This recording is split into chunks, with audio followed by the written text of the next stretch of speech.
so I just try to talk gently. Part 2. Just kidding.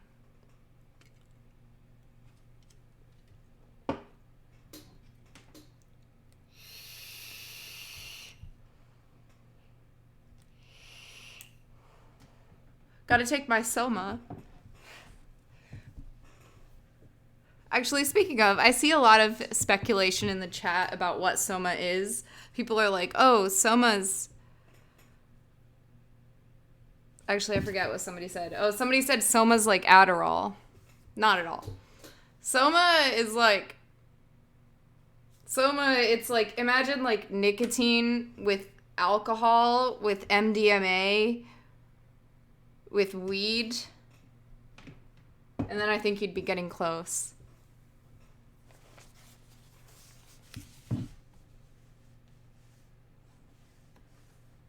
I like how Adderall rhymes with not at all. Man, plus benzos. Yeah. Man, sounds like a Monday. Oh, and you can eat it like a gummy Flintstone vitamin. It's like a Flintstones vitamin. But it's got all these drugs in it. Okay. Part 2.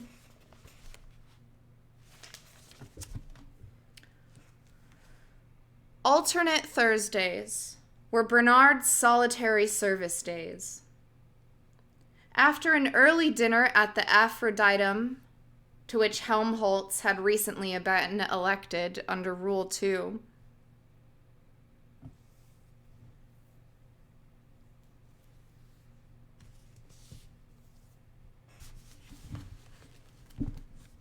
yeah, it's Bernard from Westworld. Honestly, I would not be surprised if Bernard is, like, named after Bernard Marx. Or, like, in part inspired by. But that's probably not true. But I don't know. World. They both have world in the title. You can't tell me different. Okay, let's start over because I butchered that. Alternate Thursdays were Bernard's silent... I hate reading. Alternate Thursdays were Bernard's solidarity... I didn't even read it right the first 3 times. Alternate Thursdays were Bernard's solidarity service days. I didn't even read it right. You don't even know what the right word is. It was solidarity, not solitary. Okay, I need more Soma. Alternate Thursdays were Bernard's solidarity service days. After an early dinner at the Aphroditeum, to which Helmholtz had recently been elected under Rule 2, he took leave of his friend and, hailing a taxi on the roof, told the man to fly to the Fordson Community Singery. The machine rose a couple 100 meters, then headed eastwards. And as it turned, there before Bernard's eyes, gigantically beautiful, was the Singery. Flood-lighted, its 320 meters of white Carrara surrogate, everything's surrogate material, its 320 meters of white Carrara surrogate gleamed with a snowy incandescence over the Ludgate Hill. At each of the 4 corners, its helicopter platform, an immense T shone crimson against the night. And from the mouths of 24 vast golden trumpets rumbled a solemn synthetic music. Damn, I'm late, Bernard said to himself as he first caught sight of Big Henry, the Singery clock. And sure enough, as he was paying off his cab, Big Henry sounded the hour. Ford! Sang out an immense bass voice from all the golden trumpets. Ford! Ford! Ford! 9 times. Bernard ran for the lift. The great auditorium for Ford's Day celebrations and other massed community sings was at the bottom of the building. Above it, 100 to each floor, were the 7,000 rooms used by the solidarity groups for their fortnight services. Okay, well, that sentence has been ruined.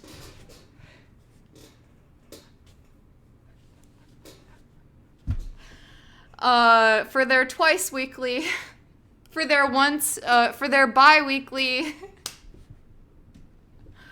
above it, 100 to each floor, were the 7,000 rooms used by solidarity groups for their bi-weekly services. Bernard dropped down to floor 33, hurried along the corridor, stood hesitating for a moment outside room 3210, then, having wound himself up, opened the door and walked in. Thank Ford, he was not the last. 3 chairs of the 12 arranged around the circular table were still unoccupied. He slipped into the nearest of them as inconspicuously as he could and prepared to frown at the yet later comers when they arrived. Turning towards him, "What were you playing this afternoon?" the girl on his left inquired. "Obstacle or electromagnetic?" Oh, yeah. Oh, that's the type of golf they play. They play obstacle golf or electromagnetic golf. So the people talking about Ford would be like people talking about Elon today. Yeah, no, honestly, I've thought of a rewrite of Brave New World where people just say, "Oh, Elon," whenever they want to swear.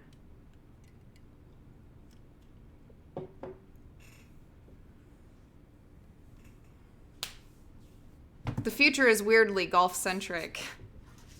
Yeah, I never thought about it.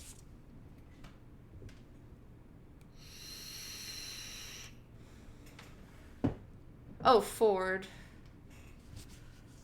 What in Ford's name is this? Thank Ford.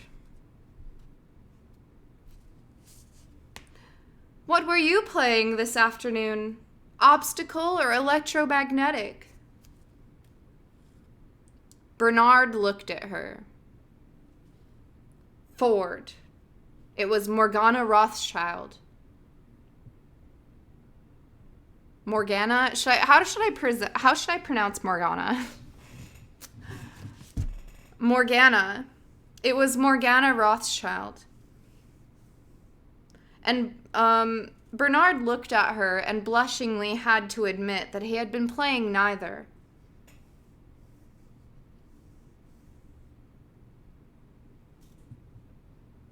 Morgana stared at him with astonishment. There was an awkward silence. Yeah, this is Bernard Marx and Morgana Rothschild staring at each other. Very subtle. Morgana?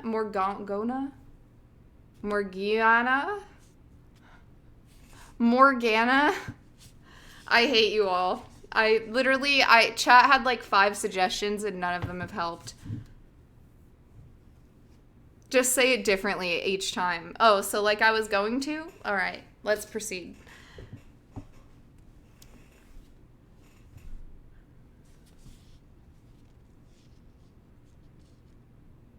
Morgana stared at him with astonishment. There was an awkward silence. Then, pointedly, she turned away and addressed herself to the more sporting man on her left. A good beginning for solidarity service, thought Bernard miserably,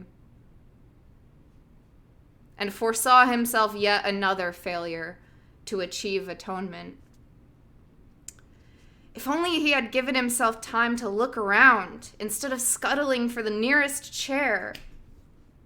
He could have sat between Fifi Bradlow and Joanna Diesel. Instead of which, he had gone and blindly planted himself next to Morgana. Morgana Ford.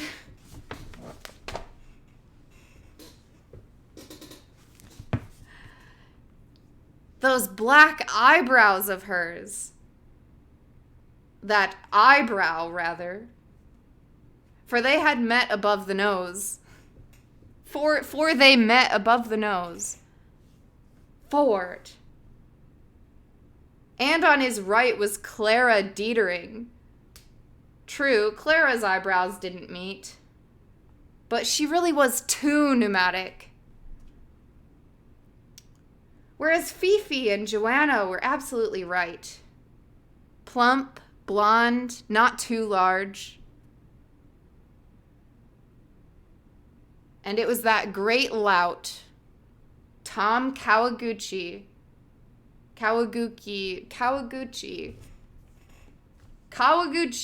who now stood between them. Sorry, took the seat. It was now that fucking Tom Kawaguchi who took the seat between them.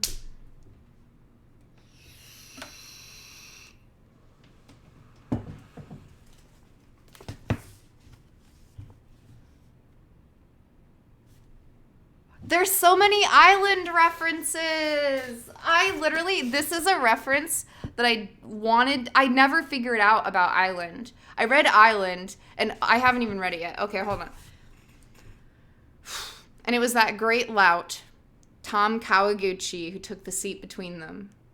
The last arrival was Sarah Jeannie Engels. Sarah Jeannie. That is one of the family names in Island, isn't it? Or Sarah Jeannie. Sarah Jeannie is the name where the main character is like, this is what made me so curious. And I was going to be curious until I died, apparently, until I reread this. Because he's like, what's your name? And she's like, oh, my name is Mary Sarah Jeannie. Yeah, I feel like that's it. Or maybe there's one letter that's different. But this has to be it. This has to be the name. Because she says her name is Mary Sarah Jeannie. And the main character is like, Sarah Jeannie. Half a mile from the equator. Who would imagine a name like that? Or who would imagine me finding you? And he never explains what he meant by that. He's like, oh, funny seeing a Sarah Jeannie here. And he never explains what that means in the entire book. He's like, oh, just funny that someone's named Sarah Jeannie down here. And then they move on, and the rest of the book happens. But I always wondered what that was about. And, okay, it's relatives. Easter eggs, before Easter eggs were a thing. He wrote this in 1932. I don't even know when he wrote even know when he wrote Island. But something else I will say before we finish this chapter is that it took Aldous Huxley 5 years to write this book. Aldous Huxley spent 5 years on this novel. He spent 15 on Island. And it was his last novel.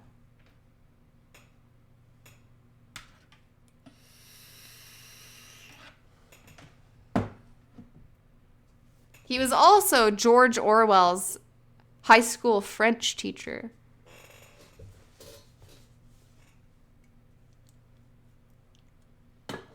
Island was published in 1962. Okay. Holy shit.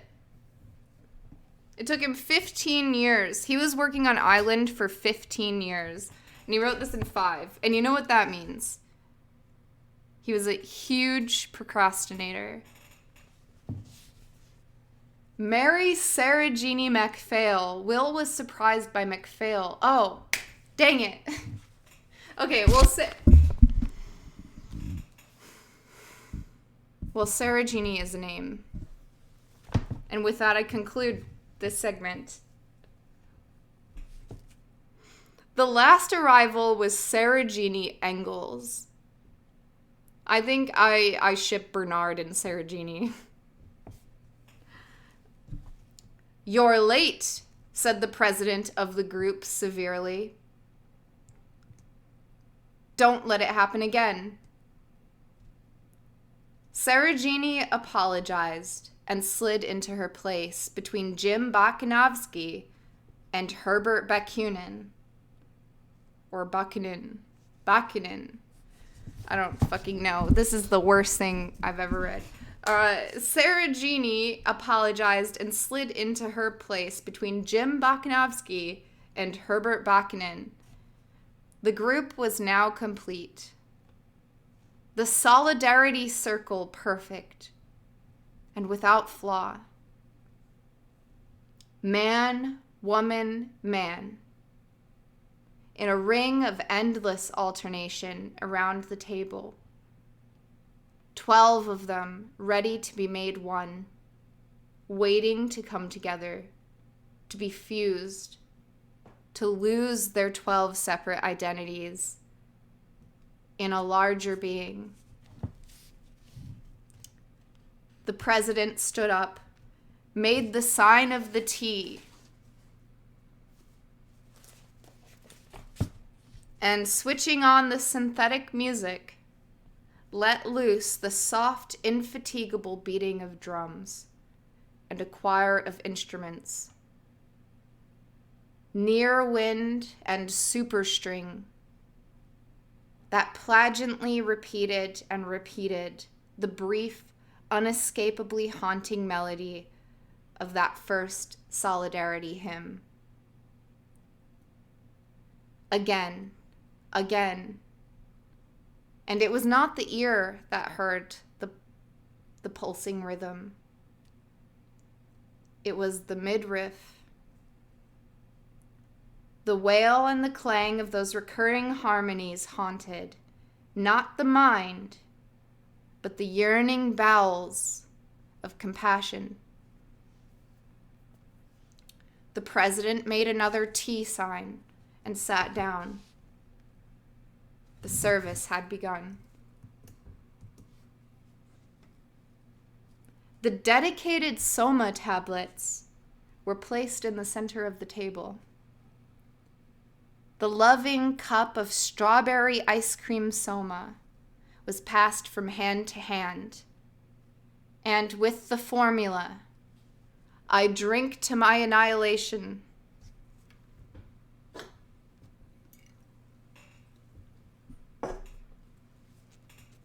12 times quaffed.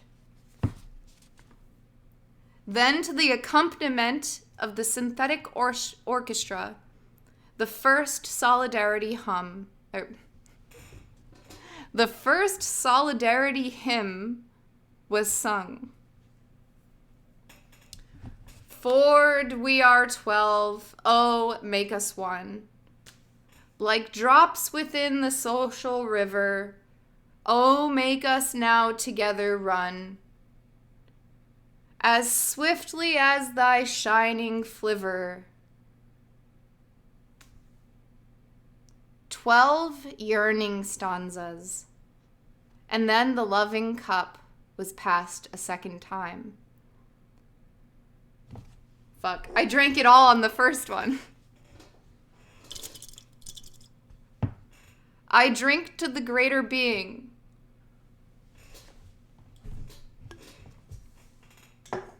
All right, I got a drop. I drink to the greater being was now the formula. All drank. Tirelessly the music played. The drums beat. The crying and clashing of the harmonies were an obsession in the melted bowels. The second solidarity hymn was sung. Come, greater being, social friend, annihilating 12 in one. We long to die, for when we end, our larger life has yet begun.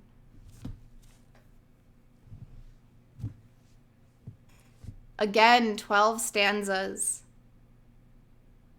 By this time, the soma had begun to work.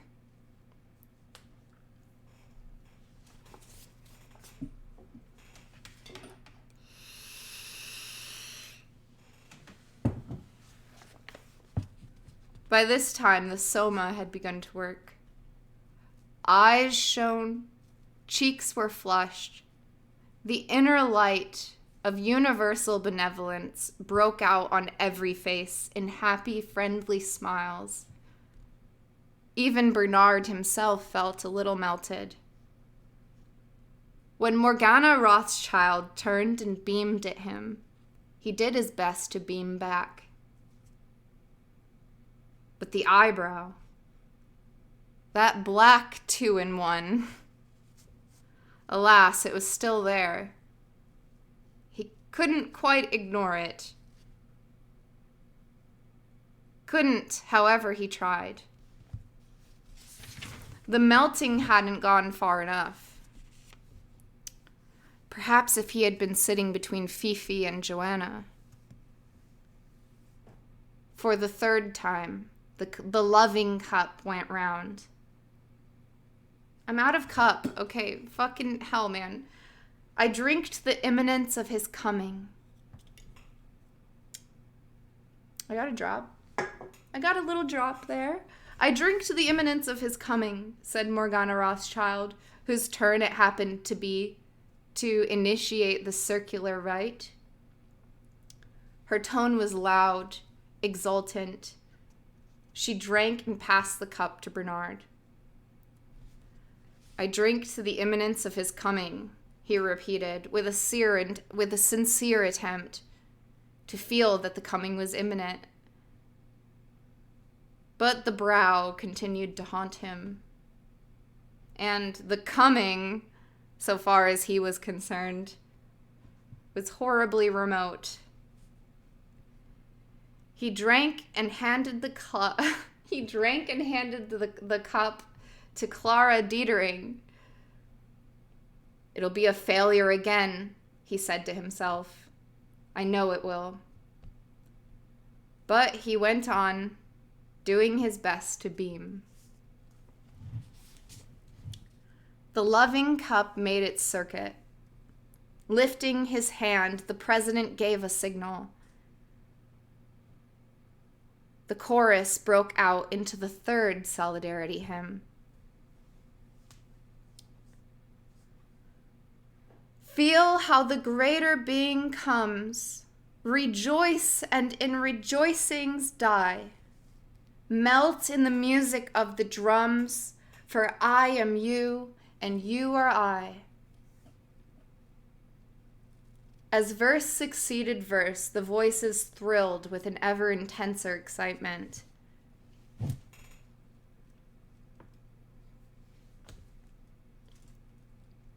The sense of the coming's imminence was like an electric tension in the air.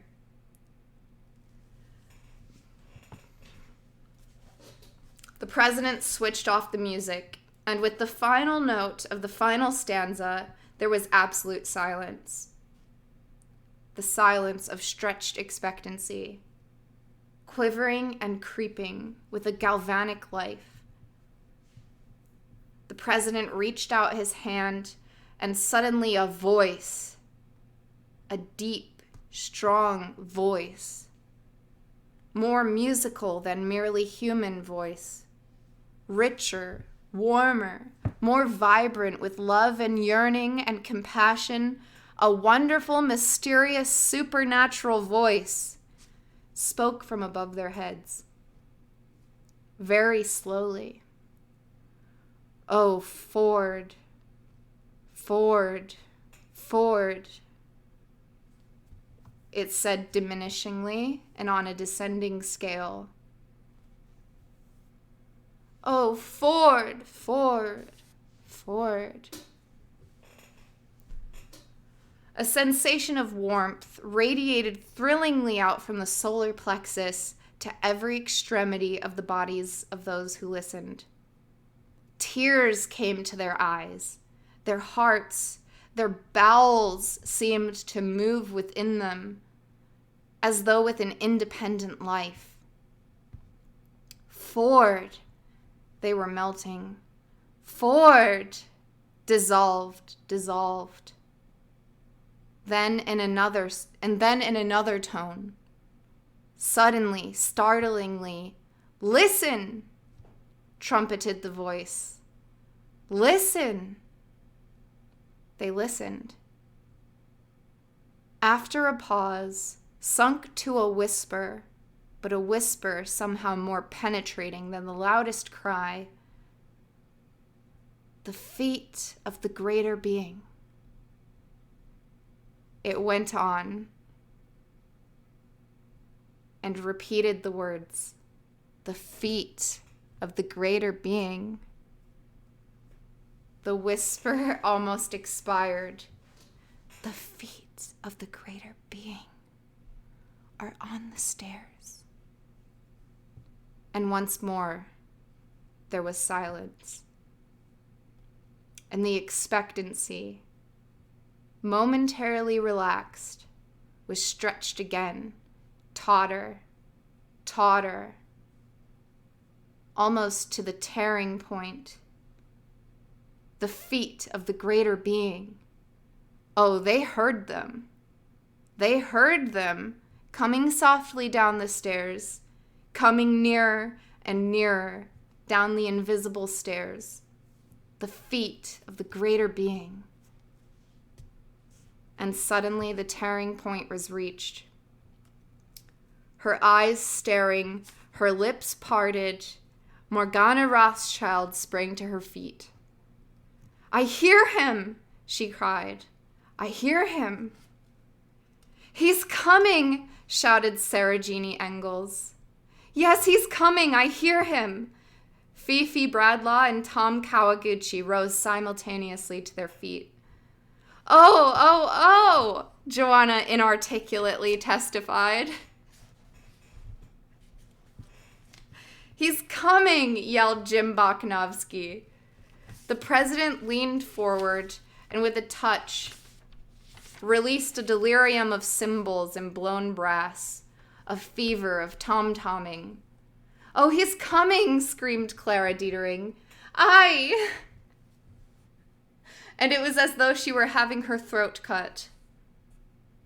Feeling that it was time for him to do something, Bernard also jumped to his feet and shouted, I hear him! He's coming!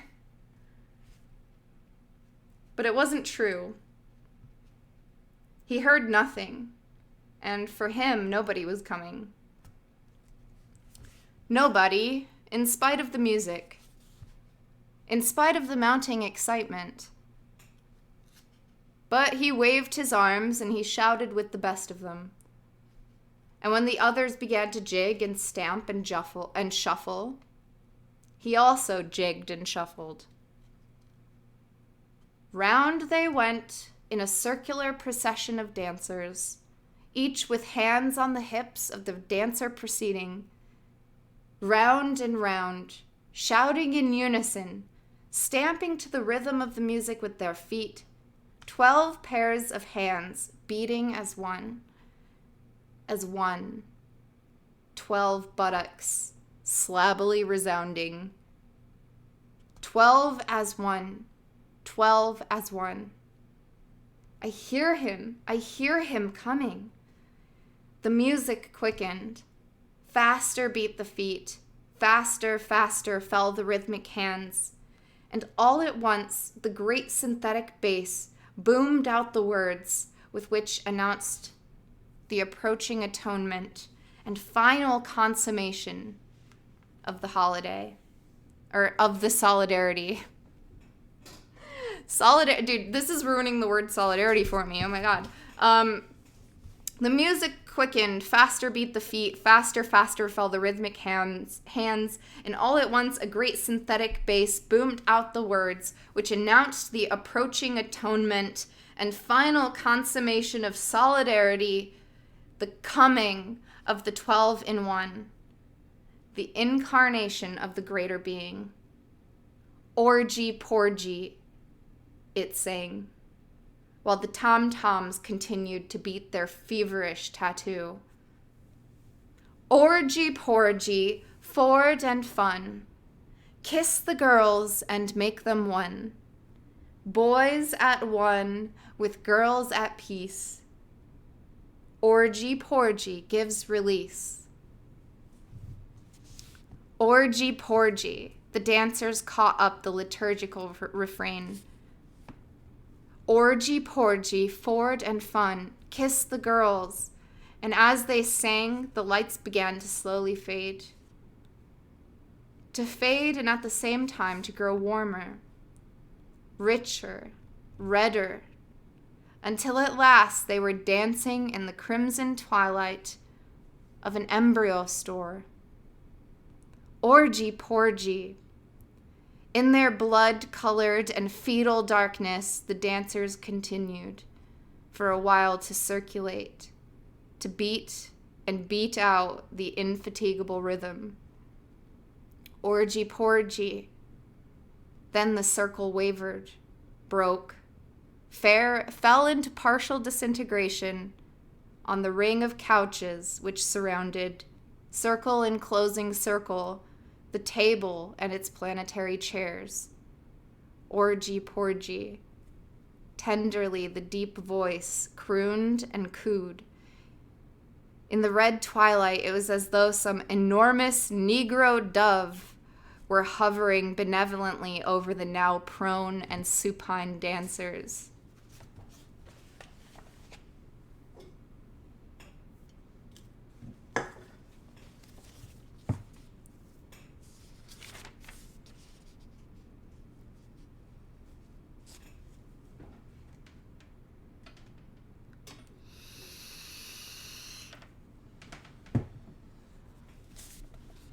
They were standing on the roof. Big Henry had just sung 11.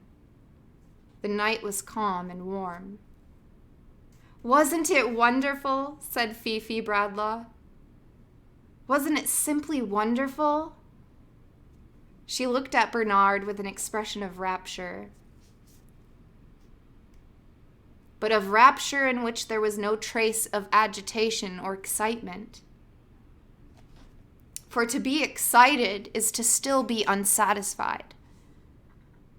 Hers was the calm ecstasy of achieved consummation. The peace, not of mere vacant satiety, not of mere vacant satiety and nothingness, but of balanced life, of energies at rest and in equilibrium, a rich and living peace. For the solidarity service had given as well as taken, drawn off only to replenish. She was full. She was made perfect. She was still more than merely herself. "Don't you think it was wonderful?" she insisted, looking into Bernard's face with those supernaturally shining eyes.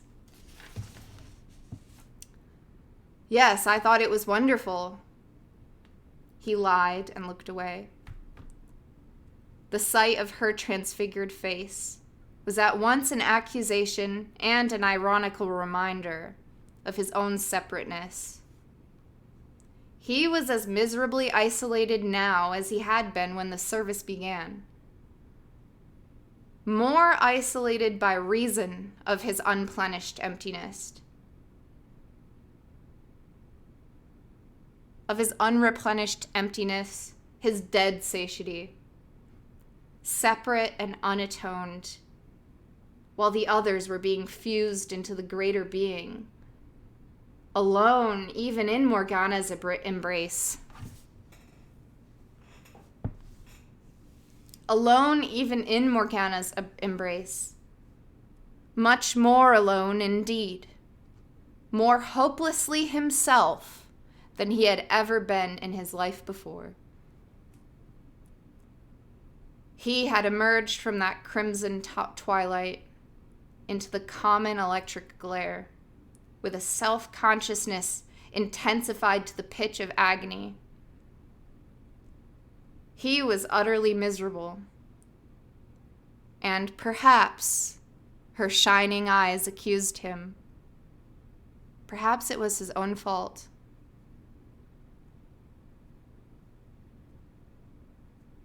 Quite wonderful, he repeated.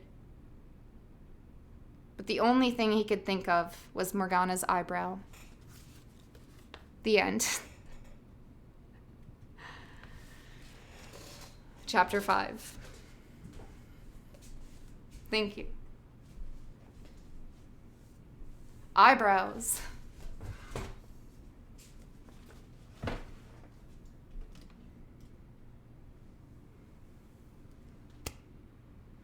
Here for the Fortnite services, anonymous $300. God bless you. God bless America. Thank you. Holy shit. God bless. I refreshed it so it would show up with sound. Thank you, Anonymous. I have to pee again. I'm sure that's not surprising.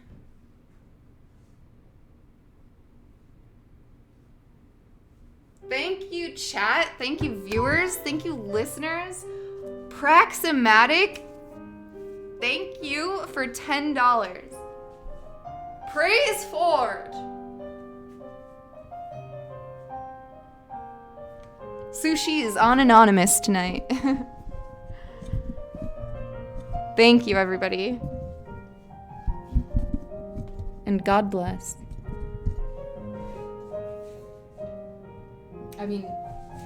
And Ford bless. Yes, exactly. I have to pee, but I want to get this shit off the screen.